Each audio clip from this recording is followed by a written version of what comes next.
Apa pelajaran yang bisa kita petik dari kisah ini? Pertama, ternyata tidak ada manusia yang tidak ada masalahnya. Adik-adik, ada enggak di sini yang tidak ada masalahnya? Ada? Jatuh cinta, apa masalahmu? Dia suka enggak saya? Nah, sudah disuka, selesai masalahmu? Belum. Lamar, dia terima enggak saya? Sudah dilamar, selesai masalah? Tidak, masalah baru. Apa? Uang panai.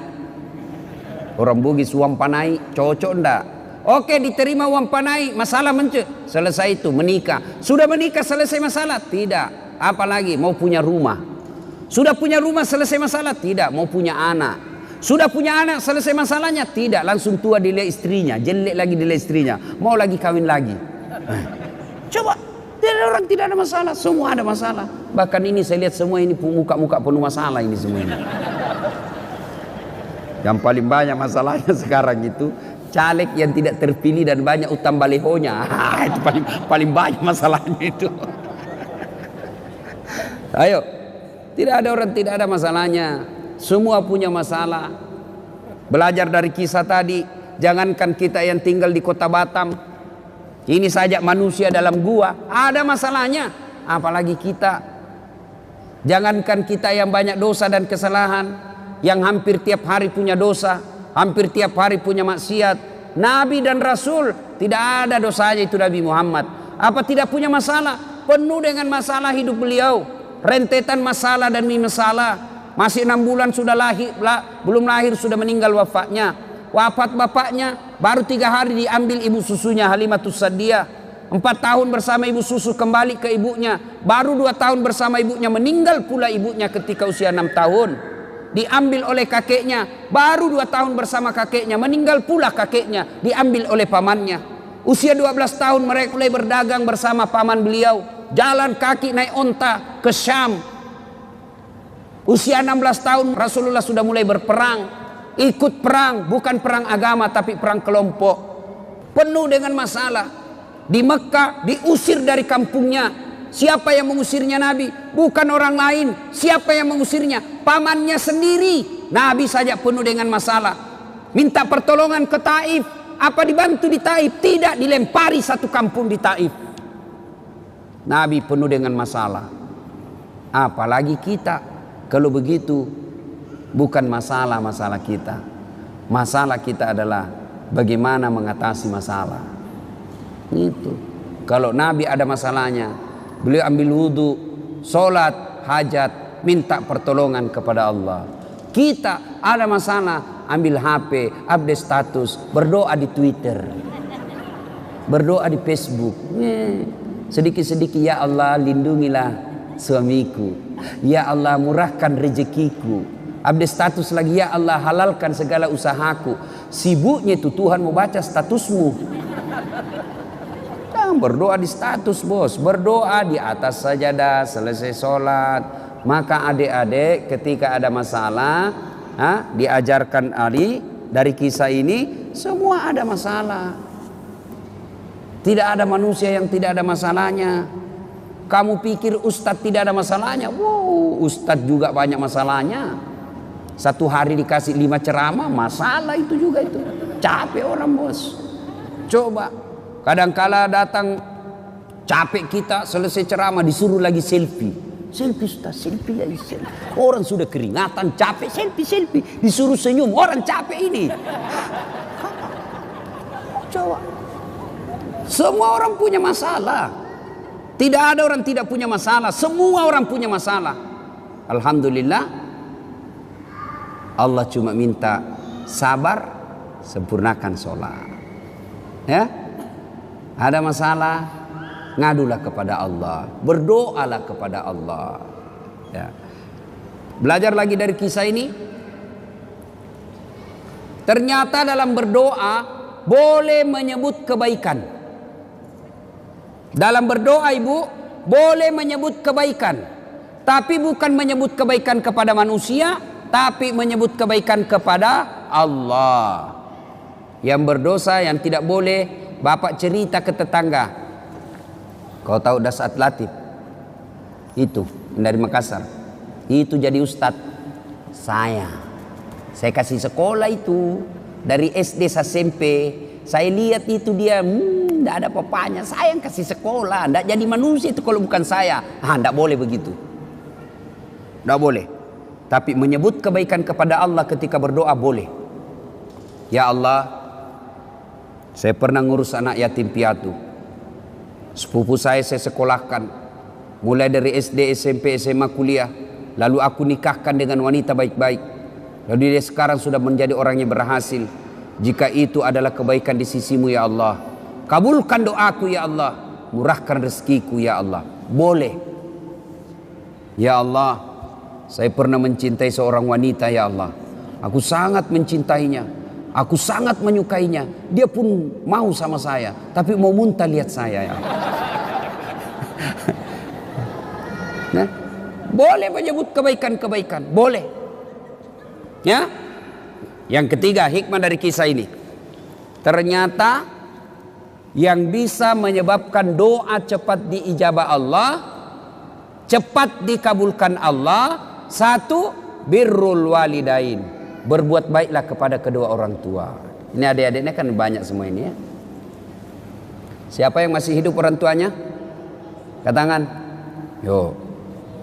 Yang sudah tidak ada satu? Yang tidak ada dua-duanya? Coba. Bapak yang masih ada orang tuanya, mau cepat dikabulkan doa, urus orang tua dengan baik. Adik-adik mau cepat kerja yang baik, tidak usah kau cari muka sama pejabat. Kau sudah punya muka itu. Ada kan orang suka sekali cari muka. Siap Pak, siap. Apa siap? Lebih kau cari muka sama orang tua Allah. Dengan cara apa? Cari muka pada Allah. Dengan cara apa? Muliakan orang tuamu. Muliakan orang tua. Itulah sumber berkah. Banyak diantara kita cari berkah ke guru, cium tangan ulama, datang ke makam ini, ziarah ke makam ini. Lalu ibumu di rumah kau tidak urus, gimana mau baik hidupmu?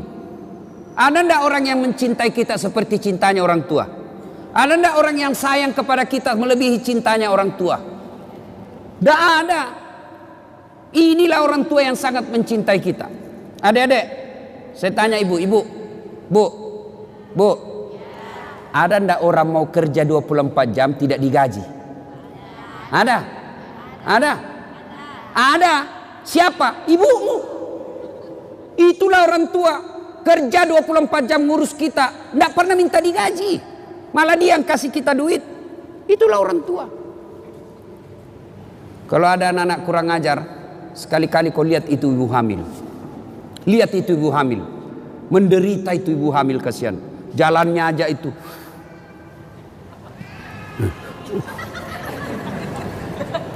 Coba itu. Apalagi kalau dia sudah 7 bulan. Kakinya ada di sini. Naila di sini. Mesut nih. Coba itu. Kasihannya itu ibu hamil. Dah. Apalagi kalau dia tidur, coba lihat ibu hamil kalau tidur, nggak ada enaknya. Satu aja kasihan gayanya itu, gaya pasrah. Coba. Ya bu ya. Apalagi kalau melahirkan. Ibu pernah bayangkan, masih ingat waktu melahirkan bu? Masih? Ada ibu-ibu melahirkan senyum. Mentang-mentang dia artis, keluar kok nak. Wah, tidak.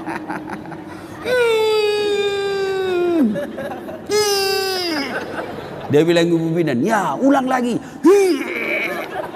Gigi besi. Coba itu. Begitu anaknya lahir cacat, apa dia tempeleng? Kurang ngajar 9 bulan kau ganggu, kau siksa saya, tidak ada telingamu. Tidak, justru yang cacat paling dia sayang. Apa ada ibu-ibu meninggal anaknya yang cacat, alhamdulillah untuk gue cepet mati. Tidak, justru yang cacat paling dia sayang. Coba. Ya, makanya kalau ada anak-anak kurang ngajar sama orang tuanya, pantas ketika Allah buat hidupmu susah. Baik-baik sama orang tua. Ya, ini cewek-cewek, jangan sampai kau lebih sopan sama bapak, lebih sopan daripada cowokmu, daripada bapakmu. Kalau bapaknya nasihati, apa kata? Apa sih bapak tahu? Itu dulu, belum ada medsos dulu. Sekarang sudah modern Pak, beda zamannya bapak dulu. Dikasih tahu baru satu bapaknya ngomong dia sudah 19. Giliran cowoknya yang ngomong terserah abang aja deh. Beleng-beleng.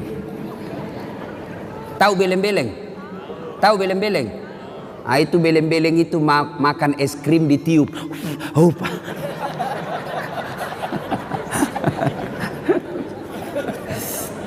Iya. Berbuat baiklah sama orang tua. Adik-adik, bagaimana cara berbuat baik sama orang tua? Satu, suara tidak boleh lebih keras dari ibu. Itu jelas, itu protapnya. Dalam Quran sudah jelas sekali protapnya. Imma yablughanna indakal kibra ahaduhuma au kilahuma fala takul lahuma uf wala tanharhuma wa kullahuma qaulan karima. Itu sudah ada dalam Quran itu. Jangan kau berkata sakit hatiku Ustaz. Berapa sakit hatimu dibanding sakitnya melahirkan? Ada kan anak-anak kasihan itu siapa yang besarkan? Neneknya. Sejak lahir ditinggal sama ibunya. Ibunya pergi menikah lagi, bapaknya menikah lagi. Akhirnya ini anak dibesarkan oleh neneknya, disekolahkan dengan baik, dapat kerja yang baik, ternyata baru pulang ibunya. Ibunya gagal pernikahan keduanya, bapaknya pun demikian. Lalu datanglah ini orang tua ke anaknya yang tidak pernah diurusnya. Ini anaknya marah. Apa bapak saya dia terima beres, ibu saya tidak pernah diurus. Biar kau kasih haji ibumu 2 kali. Kau belikan ibumu 1 kilo emas. Kau bikinkan istana belum seimbang dengan darah yang ada menetes dalam dirimu. Itu dari orang tua. Ya, jadi tidak ada jalan itu mau melawan orang tua. Belajar dari kisahnya Ibrahim alaihissalam. Ibrahim alaihissalam dapat siapa namanya bapaknya Ibrahim? Siapa? Azor. Dia nyembah berhala. Ibrahim mau ribut sama bapaknya, mau lawan bapaknya. Apa kata Ibrahim? Kata Allah, sadar kau Ibrahim, bapakmu itu, tapi dia nyembah berhala ya Allah. Allah berfirman, bagaimanapun dia bapakmu, jangan kau lawan bapakmu. Nah, jadi agar doa cepat diijabah Allah, birrul walidain, berbuat baiklah kepada kedua orang tua. Adik-adik, saya menganjurkan pulang ini cium tangan orang tua. Kalau saya bukan cuma tangan, kakinya ibu saya cium. Ya, kalau mau berkah hidup bos, sudah muliakan orang tuamu. Allah yang ngurus kamu, bisa beli mobil, bisa punya rumah, mendapat istri yang baik. Caranya apa? Birrul walidain, berbuat baiklah kepada kedua orang tua. Yang kedua, yang menyebab doa cepat diijabah Allah adalah menghindari dosa dan maksiat. Bagi kita laki-laki dosa yang paling besar itu apa? Dosa perempuan. Tapi ini perempuan tolong kami kerjasama. Ya, kami ini laki-laki jaga mata, tolong kalian jaga akhlak. Biar kami setengah mati jaga mata, kalau kalian gentayangan susah. Masa kita mau jalan begini terus? Ada paha, ada dada, ya pasti dia dilihat barang bagus bos. Tapi jangan kok aniaya kami. Saya ini paling kasihan saya itu kalau di Makassar. Saya keluar rumah sholat duha dulu, berdoa dulu, zikir dulu. Baru 10 menit keluar dari rumah di jalan habis saya punya zikir. Sebelah kanan dada, balik ke kiri paha, di depan kita dada, balik ke belakang pantat. Waduh, habis. Dia bilang orang, kenapa kau lihat Ustaz? Pasti dilihat, barang bagus bos. Makanya jangan, kata Nabi, jangan gara-gara perbuatanmu orang berdosa. Ya, kita ini dosa yang paling gampang membuat kita masuk neraka, mata. Mata ini yang paling gampang masuk neraka kita. Menghindari maksiat, menghindari dosa. Dan dosa buat kita ini anak muda, yang paling besar peluang kita berdosa adalah zina. Perempuan. Makanya adik-adik sekalian yang sudah sarjana atau sudah tidak punya cita-cita untuk kuliah, tamat SMA, dan kau sudah mulai pintar berdewasa mencari-cari nafkah, segeralah menikah. Tidak usah khawatir, rezeki Allah yang ngatur. Nah, menghindari maksiat, menghindari dosa. Dan yang ketiga yang membuat doa kita cepat diijabah Allah adalah memelihara amanah. Amanah tidak mesti jabatan. Ini kita semua ada amanah kita, tanggung jawab kita ada. Ibu bapak orang tua tanggung jawabnya apa? Ngurus anak. Ketua RT amanahnya apa? Ngurus rukun tetangga. Caleg amanahnya apa? Suara rakyat. Itu semua amanah. Orang yang memelihara amanah maka akan mengabulkan, akan menyebabkan cepat doanya dikabulkan Allah. Saya bukan caleg Ustadz, anggota DPR bukan, ketua RT bukan, ketua organisasi bukan. Apa amanah yang Allah berikan kepada kita? Amanah yang Allah berikan kepada kita adalah anggota tubuh. Ini semua nanti akan ditanya. Mata kita akan ditanya, tangan kita akan ditanya, kaki kita akan ditanya. Dalam Al-Quran kan Allah jelaskan, Bismillahirrahmanirrahim, Al-yawma nahtimu ala afwahihim wa tukallimuna aydihim wa tashhadu arjuluhum bima kanu yaksibun.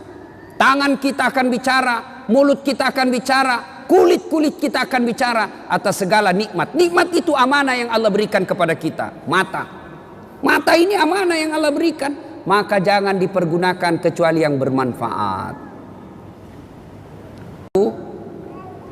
Cara membersihkan anggota tubuh dari dosa. Anggota tubuh ini dibersihkan dari dosa dan kesalahan. Bagaimana caranya? Salah satu caranya ketika wudhu. Berapa kali minimal kita wudhu?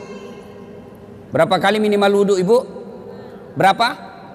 Minimal 5 kali. Sholat 5 waktu. Maka Nabi mengajarkan setiap wudhu kau doa. Mulai dibasuh tangan, jari-jari mulai. Itu sudah diajarkan doa. Ya Allah, ampuni dosa yang telah dilakukan tangan saya. Tangan kanan jari-jarinya masuk, jari-jari kiri masuk. Yang panjang kukunya hati-hati, bisa masuk setan di situ. Sambil berdoa, ya Allah, ampuni dosa yang telah dilakukan tangan saya. Lalu dibasuh lagi mulut, kita berdoa lagi, ya Allah, ampuni dosa yang telah dilakukan mulut saya. Disunnahkan masukkan jari-jari, syukur-syukur kalau bisa sikat gigi. Ya Allah, ampuni dosa yang telah dilakukan mulut saya. Apa dosanya mulut? Gosip. Nah ini aslinya ini perempuan. Atau ada laki-laki tukang gosip? Kelainan jenis kelamin kok itu. Kalau perempuan memang fitrahnya itu tukang gosip. Gini duduk-duduk begini damai tapi gersang. Dia tapi matanya itu sinis. Nah itu. Ya, nah dibasuh lagi hidung, basuh hidung dimasukin, sunnah itu, masukin air sedikit, baru keluarin. Nah, baca ya Allah, ampuni dosa yang telah dilakukan hidung saya. Apa dosanya hidung? Kau lebih tahu lah. Mencium yang bukan landasannya. Sudah itu membasuh wajah. Nah, ini yang paling banyak. Ya Allah, ampuni dosa yang telah dilakukan oleh mata saya dan putihkanlah wajah saya di padang mahsyar kelak. Nah, apa dosa mata? Ngintip. Nah, itu dosa. Maka kita minta ampuni dosa yang telah dilakukan mata saya dan putihkanlah wajah saya di padang mahsyar kelak. Salah satu tanda umatnya Rasulullah nanti di akhirat, wajahnya bercahaya ibarat bulan. Nah, sudah itu dibasuh lengan. Ini yang paling banyak kita salah. Basuh lengan sunnahnya dari jari ke siku. Iya toh, berarti prakteknya begini kan? Tapi yang kita praktek apa? Siku ke jari, buka keran.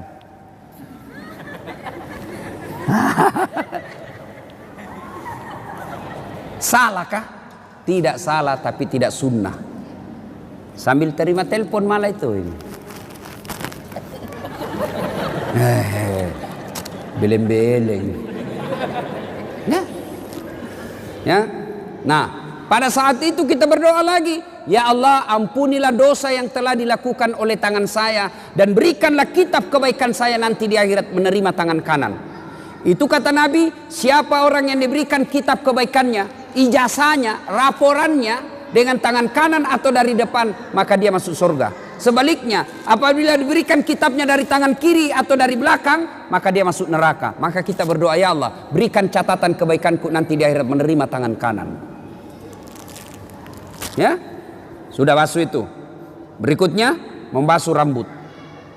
Ketika dibasuh rambut, disunahkan lagi berdoa, ya Allah, ampunilah, ya Allah, haramkanlah diri saya disentuh api neraka. Dibasuh. Cuma biasa anak muda ini yang sisirnya sudah dikasih pamode apa? Hah? Pamode apa? Pomade. Nah itulah. Kita dulu waktu kecil Pak, tidak banyak jenisnya merek rambut. Anu ji, tanco. Kalau ngambilnya tidak cukup 1 jari, 2 jari ngambilnya. Baru tuh. Pas kena matahari keluar semua keringat di sini. Tanco. Sudah tanco modern sedikit apa? Minyak kemiri. Sekarang sudah baca cukurnya saja anak-anak sekarang model macam-macam. Ada sungainya. Ada kayak got di sini. Dia ganti gotnya di sini, ada juga di sini. Masya Allah. Sudah dikasih lah itu pamod.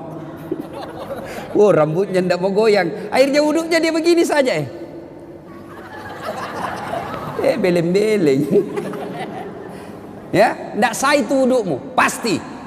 Karena dalam Quran membasuh sebagian rambut. Jadi kalau kau tidak basuh rambutmu tidak sah. Nah, ya Allah, haramkanlah diri saya disentuh api neraka. Sudah itu, basuh telinga, ampunilah dosa yang telah dilakukan telinga saya. Dan basuh kaki, ya Allah, ampuni dosa yang telah dilakukan kaki saya, dan lekatkanlah kaki saya di jembatan Siratal Mustaqim nanti. 5 kali bos kita berdoa sehari semalam. 5 kali. Masa Allah tidak ampuni dosa? Cuma yang jadi masalah, kadangkala kita wudu buru-buru. Selesai. Bahkan sambil menyanyi. Yo ayo, yo ayo, yo ayo, ay. Ya? Nah, saudara-saudara sekalian, inilah 3 yang membuat doa kita cepat diijabah Allah. 1, birrul walidain. 2, hindari maksiat. 3, memelihara amanah. Kalau 3 hal ini dilakukan pada saat bulan suci Ramadan, maka banyak-banyaklah meminta kepada Allah. Dalam bulan suci Ramadan, Allah malu tidak mengabulkan doanya orang-orang yang berdoa. Maka manfaatkanlah bulan suci Ramadan, banyak-banyak berdoa. Saya sudah berdoa Ustadz, sudah saya lakukan itu yang 3 sunnah tadi ini. Kenapa doaku tidak dikabulkan Allah? Berarti apa yang kalian minta tidak baik buat kalian. Ya Allah, mudah-mudahan suamiku bisa beli mobil. Malah mobil terjual. Allah tahu ibu, kalau ada mobilnya suami dipakai selingkuh. Allah tahu. Ya Allah, mudah-mudahan saya bisa lulus universitas terkemuka sesuai cita-cita dan impianku. Tidak lulus, jangan sangka buruk, sangka baiklah. Berarti apa yang kalian itu minta tidak baik buat. Ya Allah, mudah-mudahan bapakku tulus nyalek, kok tidak lulus, tidak lolos. Berarti bukan itu yang terbaik. Dan Rasulullah Sallallahu Alaihi Wasallam pernah mengisahkan di surga kelak ada orang masuk surga lalu diberi hadiah oleh Allah. Nih hadiahmu, ini banyak sekali hadiah. Lalu orang ini berkata, ya Allah, banyak begitu kau kasih saya. Rasanya amal yang saya lakukan di dunia tidak sebanyak ini. Kenapa banyak begini? Ibaratnya amalnya cuma 5, Allah kasih 5.000. Lalu Allah menjawab, ketahuilah itulah doa-doamu yang tidak aku kabulkan ketika kau hidup di dunia, karena saya tahu kau tidak mampu memikul apa yang kau minta itu. Berarti tidak ada doa yang tidak diijabah. Yang ada adalah Allah menunda doanya selama doa itu kita lakukan dengan sebaik-baik. Ibu bapak saudara-saudara sekalian, inilah tausiah kita pada hari ini. Mudah-mudahan ada manfaat dan kebaikan di dalamnya. Selamat memasuki bulan suci Ramadan. Kita berdoa, lagi berapa hari? Kurang lebih 8 hari lagi. 8 hari belum tentu masih hidup bos, 8 hari. 8 hari itu masih bisa kita meninggal 3 kali. Maka salah satu doa yang diajarkan menjelang Ramadan, ya Allah, pertemukan aku bulan suci Ramadan, panjangkan umurku supaya saya bisa menikmati bulan suci Ramadan. Ibu bapak saudara-saudara sekalian, inilah tausiah kita, mudah-mudahan ada manfaat. Saya tidak tahu apa ada tanya jawab atau tidak. Tidak ada kan? Tidak ada ya. Mana panitia? Saya sih berharap ada pertanyaan bagus, tidak ada lebih bagus lagi. Capek saya ini. Asli ya. Mungkin pengaruh umur. Dulu saya pernah ceramah di Makassar 13 kali satu hari. Nah, sekarang mulai capek saya kalau terlalu banyak. Dan ternyata kualitas ceramah itu juga dipengaruhi oleh kualitas kelelahan kita. Kalau mulai lelah, otak pasti tidak bisa maksimal.